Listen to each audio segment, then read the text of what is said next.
Здравствуйте, дорогие слушатели! Снова с вами подкаст «Просто о сложном». Хочу начать с того, что в нашей семье очень много разных увлечений, и жизнь наша совершенно не скучная. Есть много увлечений у меня, есть увлечения у моей супруги Оксаны, и мы тоже про них рассказываем. Есть одно вот из таких очень больших, это даже не увлечение, а прямо какая-то страсть, которая у меня началась еще с глубокого детства. Это страсть к холодному оружию. Но холодное оружие распределяется на сабли, старинное оружие, современное оружие. Или не оружие, а складные ножи, к примеру. Их можно некоторые рассказывать, что это холодное оружие, а некоторые не холодное оружие. Мне в основном, а точнее очень нравятся именно складные ножи. И эти складные ножи я стал коллекционировать тоже с помощью моей супруги Оксаны, не просто подряд покупая, а их на рынке немыслимое количество и много компаний, а только те ножи, которые, когда ты приходишь и в магазин или смотришь рекламу этого ножа, ты прямо сам себе так и говоришь: вот это да, вот это нож. Постепенно, коллекционируя их, я стал все больше и больше в них разбираться. Ценю в основном в ножах очень хорошую механику. Ценю самое первое, даже бывает без механики. Ценю очень интересное, необычное исполнение самого ножа. Порой это даже независимо, можно этот нож хорошо использовать в быту или нельзя этот нож использовать в быту или где-то, или он будет лежать у меня просто. Но если он очень оригинальный, если он отличается от простого складного ножа, я обязательно его постараюсь купить. Тем более я куплю нож, который каким-то образом исторической личностью создан, каким-то дизайнером ножевых искусств, а также ножи, которые вошли в историю, какие-то переломные моменты каких-то компаний они вошли. И эти ножи тоже я стараюсь достать и купить. Это не обязательно дорогие ножи. Это могут быть ножи совершенно бюджетного формата, но они должны чем-то отличаться от всех остальных. И, как говорится, когда я их беру в руку, чтобы я чувствовал: вот эта вещь, вот это интересно, вот это бы я хотел, как выражаются ножоманы, носить на кармане. То есть все, конечно, ножи я стараюсь покупать, чтобы они были с клипсой, но не все таковые. Нету у меня на данный момент предпочтения о том, как этот будет нож открываться. Это может быть автоматический нож, это может быть нож, как называется, фронтальный, то есть когда выкидывается нож вперед, это фронталку ее так как коротко называется. Также есть ножи, которые открываются с помощью плавника, я покажу, и есть ножи, которые открываются с помощью шпинька. Долгое время, я вам признаюсь, с помощью шпинька мне они не нравились, или с помощью углубления они мне тоже не нравились, я их не мог нормально, красиво открывать. А это тоже так мне нравится делать, называется флипать ножом. Но с самого начала я хотел бы вам рассказать о том, что если имеется коллекция, мне не нравится, когда у людей или марки, или что-то еще просто брошено в какую-то коробку. Тем более, если это относится к таким вещам, как ножам, или, к примеру, как моя супруга Оксана коллекционирует открытки. Все это нам нравится делать так, чтобы это было, содержалось в очень приличном виде, чтобы это можно было красиво показать или красиво самому полюбоваться, чтобы это хранилось очень красиво. И для этого я начну рассказ с того, что мы приобрели вместе с моей супругой очень красивые кейсы, а после этого еще и приобрели коробку, где хранятся более интересные модели ножей. Первая часть как раз вот этого обзора о ножах, она будет состоять с двух частей. Я как раз сейчас буду рассказывать в первой части сначала о коробке и о некоторых типах ножей. Не забудьте, пожалуйста, перед этим видео подписаться на мой канал, поставить лайк, уведомления, колокольчик, если вам хочется получать какие-то интересные видео с моего канала. А мы будем начинать. Вот к вашему вниманию я представляю вот такую интересную деревянную коробку со стеклянным верхом. Да, сама сделана из дерева, это не пластик никакой, с очень интересными вот такими под старину бронза сделанными замочками. А самое интересное, что у нее есть тоже такой вот выдвижной ящичек внизу с бархатным таким вот ковриком, где можно тоже с отделениями хранить разные ножи.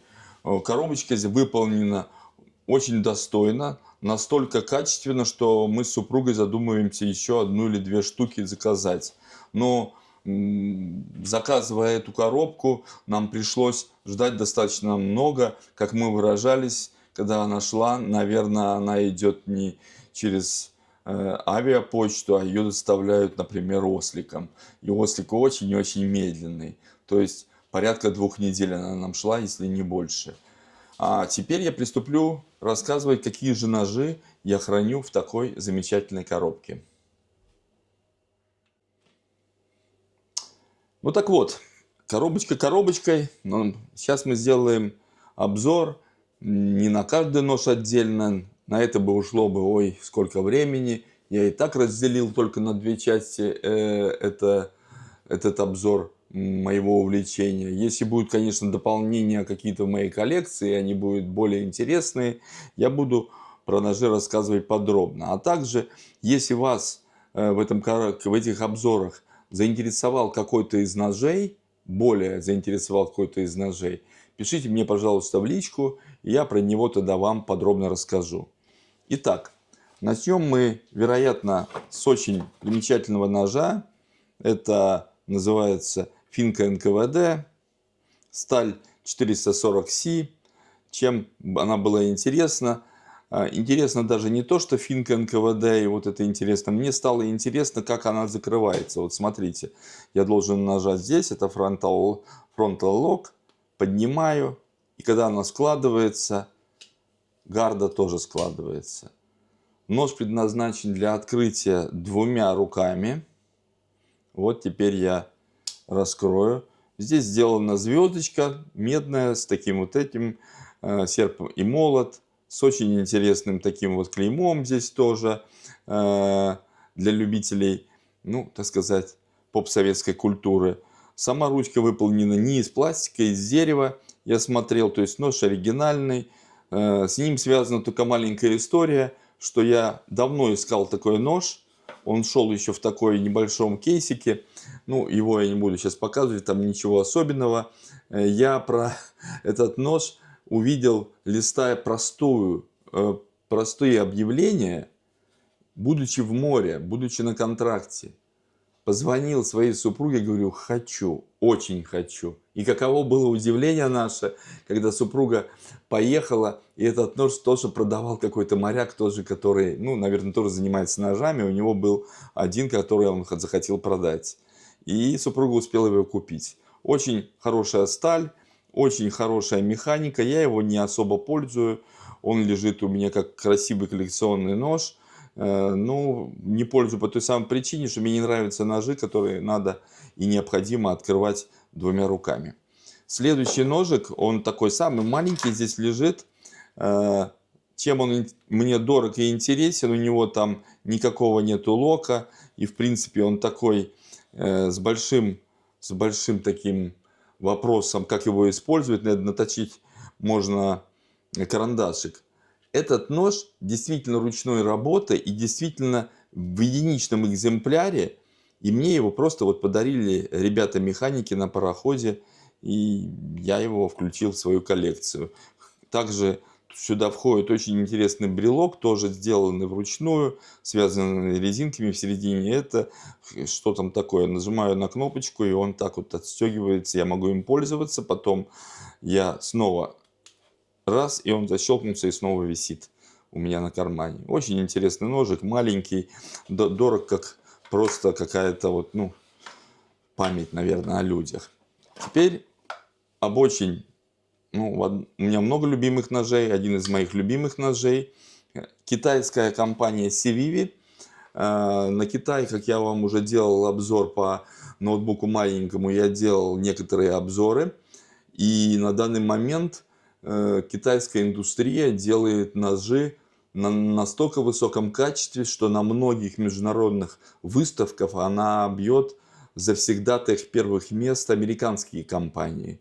То есть делает нож не только практичным, делает нож не только, как видите, красивым. Это лимитное издание, прозрачная вот такая, видно там фреймлок, очень хороший и очень прекрасная механика. То есть открывается, вы видите, он с таким хорошим сочным щелчком. Очень красивое лезвие, исполнение очень хорошее. Я смотрел, это действительно, это, ну, не фейк не какой-то, не нарисованный. Я его точил. И по этой самой причине можно увидеть, что это оригинальная дамасская сталь. То есть нож красивый. Теперь вы заметите, что на самом ноже тоже есть вот такая вот штучка висит. В ножевой индустрии это называют кимляк. Тоже его купил с таким черепочком.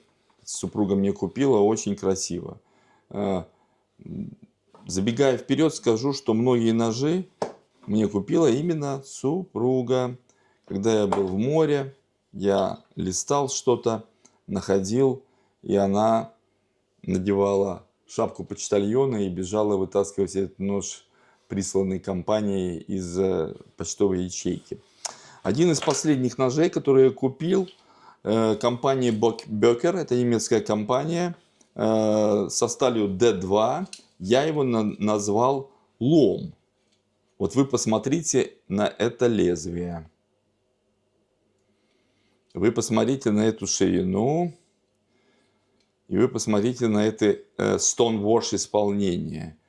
Вроде бы гигантский нож, по моему мнению, выглядит очень-очень агрессивно. Здесь под пальцы есть такие выемки.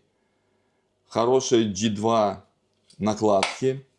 Интересная очень такая вот клипса даже выполнена в этом стиле. Тяжеленный, как я не знаю что. Бесполезный, ну, наверное. Но в чем-то он даже не бесполезный. Вот видите, вот это вот, я ее сейчас не буду откручивать, вот это вот выкручивающийся такой шпинек, который закручивается именно вот сюда и блокирует ваш нож. Нож из простого ножа раскладного превращается в фиксированный нож, когда он стоит. Да, вы точно уверены, что он не сложится и с ним что-то не случится. Когда он в закрытом состоянии, тоже можно его зафиксировать, и он без вашего позволения не будет открыт. Ну, по поводу открывания, это такая большой вопрос. То есть, открываешь или вот так вот пальцем, должен раскрутить, поэтому я повесил сюда, как декоративный. Смотрите, какой красивый темляк на него повесил в виде такого волчонка. Ну, даже не волчонка, а волка. Он такой, как я выражаюсь, цеплючий очень нож. Я когда пошутил, сказал как-то, что этим ножом можно приподнимать крышки канализации, которые на улицах находятся, и ничего не случится. Это прямо не нож, а лом какой-то. Но выполнен очень качественно. Никакого люфта, ничего нету. Прекрасная механика. Прекрасная механика. Вот такой вот нож от компании Böker у меня тоже есть в коллекции. Он лежит, я им очень редко пользуюсь, но он очень вообще завораживает. Теперь нож, который неимоверно красивый, называется Deviation компании CRKT. У него неплохая сталь, у него неплохая механика, но, как вы видите, я его взял не за механику, не за сталь. Вы посмотрите, какая это красота. Это не нож, это произведение искусств. И действительно, это очень лимитное издание. Сейчас я прочитаю. От кого? Это от компании Rainer Design. Видно, что в нож вложили душу. Открывается с помощью вот этого плавничка. У него фрейм-лок. Это полностью металлический корпус. Синяя, когда я покупал, перед тем, как покупал, я думал, что это какие-то вставки. Нет. Это просто очень качественно покрашенная синяя. Вот такая, чтобы выделять. Прекрасный, хоть и тугой клипса. Нож, конечно, ну, с механикой можно поспорить, но тут не про механику. Тут просто про сам вид. Это очень красиво. Это просто произведение искусств. Мое мнение.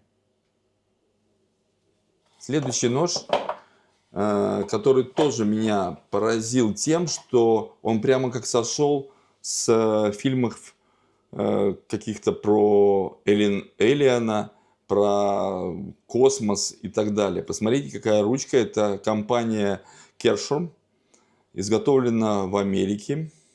Тут даже отмечен американский флаг. Когда он отмечен, значит, действительно. Ручка полностью фрезерованная, металлическая. Это нож автоматический. Смотрите, как он открывается. И, честно сказать, единственная претензия к ножу, что у него вот такая вот маленькая рука. Я точно знаю, что, допустим, моя супруга бы не стала бы одной рукой его открывать. Он просто выстреливает. Надо быть очень крепко его держать, когда он выстреливает. Прекрасная механика. Вот еще раз. Смотрите, как у него сделан. У него чойл покрашен в черный цвет. Чойл — это где палец ложится сверху. Ты можешь им там ковырять, что-то делать. Но, честно сказать, у меня даже рука не поворачивается что-то им делать. Хотя у него сталь CTM 154. Это достаточно высокая сталь и достаточно дорогой нож. Вот такие ножи у меня находятся на верхней полке. Сейчас мы приступим к ножам, которые находятся в выдвижной коробочке этого ларца. Теперь мы продолжим показ уже ножей, которые спрятаны в этом выдвижном ларце. Во-первых, смотрите, как в этом ларце ножики расположены. Они расположены на такой бархатной поверхности.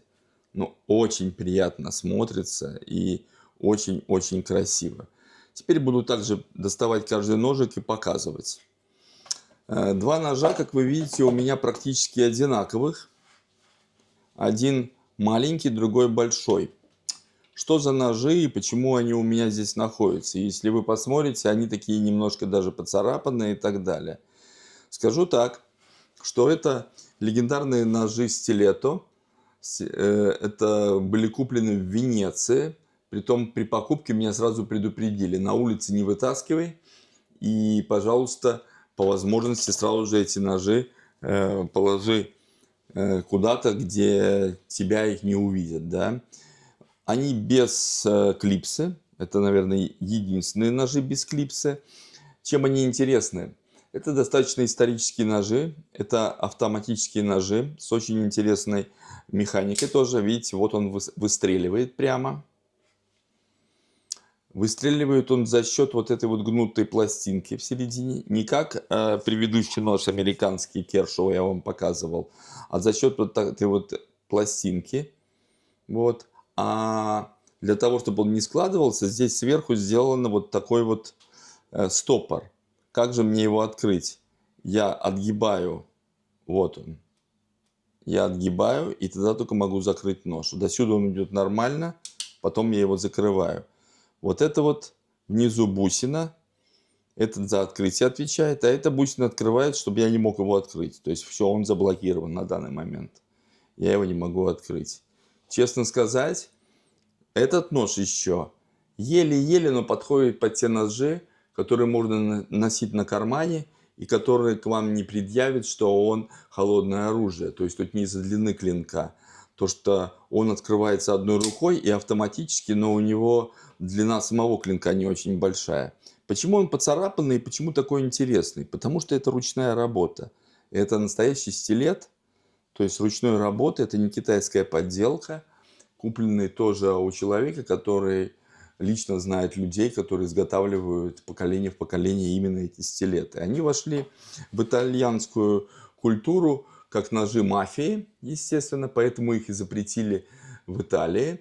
И запретили по той самой причине, что они считают, что это типа воплощение мафии. Во многих фильмах, если вы посмотрите, особенно такой знаменитый фильм, как «Крестный отец», все бандиты там, все мафиози используют такие ножи. Нож, не скажу, что очень практичный, он выполнен действительно в виде стилета, но я его купил, опять же, не за практичность, и не за тем, чтобы ходить по темным улицам и кого-то пугать, а чисто для коллекции.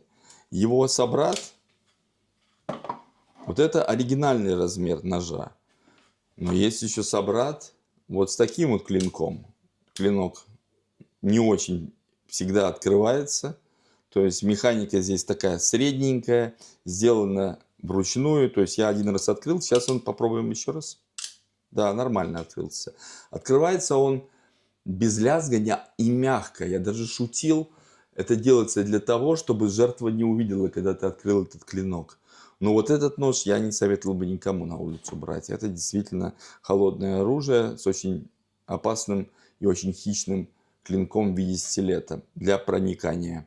Не надо мне рассказывать истории, когда рассказывают про ножи, что ножик это принадлежит к тому, чтобы им затачивать карандашик. Вот посмотрите на него, вряд ли он для карандашка или для того, чтобы шинковать им капусту. Закрываю его и проходим дальше.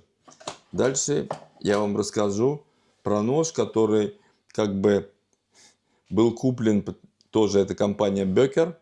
Был куплен, потому что это под мой стиль. Как видите, я весь в черепах. Вот у меня их куча на мне. Ну, нравится мне так. И этот нож тоже такое воплощение пиратства. Воплощение такого немножко старины. Сделанный не очень большим тиражом. И достаточно интересный. Тоже у него фрейм-лок открытый под клипсой. Клипса перевернутая. Находится сверху. У всех всегда здесь, а у него здесь. И этот нож, как это называется, с ассистом. Ты его не просто открываешь, а впереди есть небольшая такая пружина, которая помогает открыться клинку. Происходит следующим образом. Ты только нажимаешь вот на вот этот вот плавничок, и нож прям выскакивает. Оп. Слышали такой сочный щелчок? Это в нем есть пружина, которая тоже помогает его открыть. Сталь 440A. Не скажу, чтобы очень уж острая, но хорошо зато точится. В каком-нибудь из последующих моих обзоров я расскажу как раз о двух машинах, которыми я пользуюсь для заточки всех ножей. Следующий, один из последних, если не ошибаюсь, мой последний нож. Ну, поэтому не по порядку. Ой, что-то он у меня запачканный какой-то. Что-то я с ним все же резал. Долго на него смотрел. Долго облизывался. Потом плюнул на все и купил все же. Но купил, когда подержал его в руках, а не только смотрел. Он, конечно, фантастичный. Вот это вот настоящий мраморный карбон. Вот эти плашки, это настоящий титан. Хорошая очень клипса. И я на него долго смотрел, потому что, если видите, он находится на таком шпеньке. И с помощью движения пальцев его можно открывать. Признаюсь честно, долго я этого делать не умел, и мне не нравилось. А дело было в том, что я его просто делал неправильно, не под правильным углом. Я пытался сделать его так, а надо его как бы выталкивать вперед. Оп! И вот он у меня выталкивается. Смотрите, насколько хорошая механика, что я отпускаю тормоз, и он сам закрывается. Нож очень харизматичный, очень интересный. Не скажу, чтобы это прямо вот хищный. Хищный нож я вам покажу в этом обзоре. Но этот я считаю таким полуджентльменским, буду так говорить. И про джентльменский настоящий я вам тоже покажу. Вот чем-то меня взял нож китайской компании тоже Ганзо. Взял тем, что я посмотрел и увидел в нем сплошную практичность. Смотрите, прекрасно выполненные металлические плашки. Здесь G10. Полностью фрейм сделан из металла, в середине расточен и на дырочки такие, чтобы его облегчить. Прекрасная клипса. Вроде бы ничего про такого сложного, но он мне взял, что он просто выглядит очень практично. Это тоже нож относится к серии ножей автоматических. С помощью кнопки открывается, я его закрываю. И он такой превращается в такой... Я не знаю, почему меня к нему потянуло. Он совершенно дешевый нож от этой компании, не очень дорогой, но выглядит он очень интересно. И открывается он с таким сочным щелчком тоже. Вот.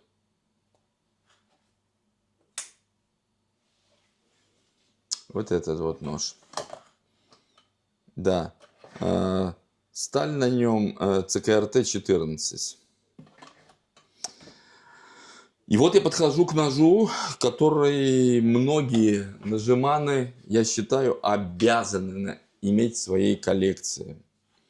В простонародье этот нож приобрел большую популярность и из-за его практичности, из-за его формы. И этот нож называется крыса. Модель 1 AUS 8 на клинке, черный, с завышенным чойлом. Посмотрите, насколько он практичный. Я его взял в руку, он как влитой. И он действительно очень-очень и очень, такой хищный. Компании больше не существует, Онтарио. Ее кто-то там купил, то ли Керш, то ли еще кто-то, то ли какая-то китайская компания, не разбирался. И я купил одну из последних партий, действительно made in Тайвань, правда, но это оригинал, это не подделка. У него тоже фрейм-лок, очень хорошая механика. Еще раз продемонстрирую, как открывается. Просто и очень сочно. И сразу же он в руке. Клипса, чем многим нравится. Здесь она переставляется. Четырехпозиционная. Хоть так ты ставь. Левша, пожалуйста. Правша, пожалуйста. То есть нож бомба. Каждый, кто собирает клинки складные, я считаю, он обязан иметь крысу. Не мини-крысу. Есть мини-крысы. Это уже подделка, мое мнение. А вот именно такую крысу в своей коллекции. Идем дальше. Демонстрирую нож компании АКГ. Металлическая ручка. Карбон вшит в середину. Для красоты скорее. Неплохая такая вот клипса. И нож этот представляет из себя фронталку. То есть нож, открывающийся вперед. Сам из себя он не особо что-то представляет. Сталь 440A. Достаточно острая. Он и закрывается полностью автоматически, и открывается. Не советую этот нож носить на кармане в улице. Если кто-то увидит из правоохранительных органов, будут вопросы, потому что он действительно опасный. Практичность его применения в домашних условиях очень-очень такая слабая. Вообще фронтальные ножи, они такие имиджевые ножи скорее. И использовать их где-то там, чтобы что-то подцепить, порезать, не особо представляется возможным. Теперь представляю к вашему вниманию два ножа, относящиеся к разряду, как называют, джентльменских. Не удержался в свое время и купил нож компании Рюк, финская компания. Но посмотрите, насколько это интересно сделано. Это прозрачный вот такой вот с дырками такими ручка. Полностью точеная. Здесь она так бы заабразивлена для того, чтобы быть цеплючим. И вот здесь вы не увидите никакого ни плавника, ничего. И вопрос, как открывать. Но вот тут, в небольшом углублении, вы увидите угол, как раз на который надо совершать давление для того, чтобы его открыть. И вот он открылся. Я его уже точил, переточил. Неплохо точеный, неплохая механика. Финны вообще умеют делать ножи, вы знаете. Еще раз продемонстрирую. Почему он называется джентльменский? Он не выпирает. Его можно положить во внутренний карман костюма. И он не будет пугать, когда вы его откроете где-то и захотите что-то наточить или что-то порезать. Это не какие-то вот ножи, как стилеты или что-то, которые будут обязательно у людей создавать такое как бы опасение. Теперь еще один легендарный нож хочу вам представить. Это нож, который присутствовал на очень большом и очень интересном у нас с Оксаной мероприятии. Мероприятие под названием «Наша свадьба». Я его носил в своем костюме. Это просто произведение искусств, сделанное из металла и чистого карбона. Посмотрите, насколько он красивый. Вот это чистое исполнение джентльменского ножа. Он настолько легкий, что, мне кажется, даже безвоздушным. Тоже открывается следующим образом. То есть, если вы посмотрите, здесь есть такое вот углубление, как бы, которое очень на самом деле цеплючее. Проводя по нему, ты прямо поймешь, что там есть какое-то маленькое углубление, за которое зацепиться. Давление вниз, нож выстреливает. Посмотрите, какая это красивая. Это, мне даже кажется, сделано по мотивам Японии. Очень красиво, чисто джентльменски.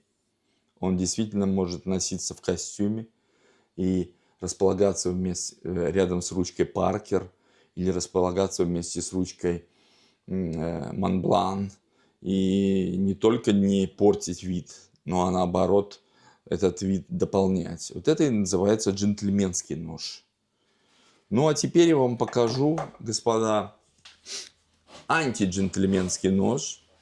Это монстр среди монстров, который при вытаскивании его даже в закрытом состоянии у людей возникает вопрос: это что? Это нож компании Cold Steel и его название Lizon XP. Вот такая ручная сабля. Ножом это вряд ли можно назвать. Вот таким образом он располагается у меня в руках. Спокойный хват двумя руками. Я могу сражаться. Если вы посмотрите на канал Cold Steel, вы увидите, как они с помощью этого ножа что только не делают. Пробивают крышу автомобиля, рубят какие-то там бамбуковые ветки, сражаются там на нем черт знает как. Он, конечно, нож антиапокалипсиса. Если когда-нибудь, не дай бог, зомби придут в Латвию, я именно им буду сражаться, чтобы оборонять свою семью. У него очень грозный вид, у него хороший подпалец, у него очень хорошие такая гарда. Лузонон – настоящая сабля. Плюс у него, если вы хотите использовать этот нож как нож фиксированный, чтобы он не сложился 100%, у него есть стопор. Вот так вот закрыл, и нож уже закрыть невозможно. Вот так вот открыл, и снова я могу его закрывать. Механика на таком высочайшем уровне, он настолько плавно, он большой очень, вы видите. У меня надо будет ножом просто потянуть вниз вот этот плавник, он просто выстреливает.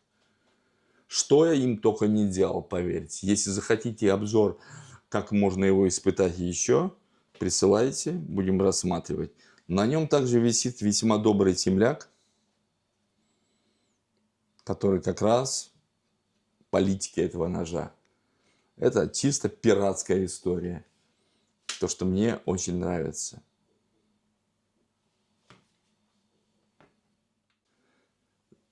Закончил первую часть рассказа короткую про ножи. Если вам из этой части какой-то нож особо понравился, вы хотите о нем узнать больше и узнать, может, даже где я приобрел, потому что практически всегда это один и тот же магазин. Сейчас я его рекламировать не буду. Мне за это не платят. Все ножи куплены мной. Пожалуйста, пишите мне в личку. Я про тот нож, который вам интересует, расскажу. И если есть необходимость, дам вам ссылку на этот нож, где его можно купить. А на этом эту часть мы заканчиваем. Пожалуйста, поставьте лайк этому видео или дизлайк этому видео, чтобы понять, нравится это видео вам или нет. А я прощаюсь с вами и до следующей части о ножах.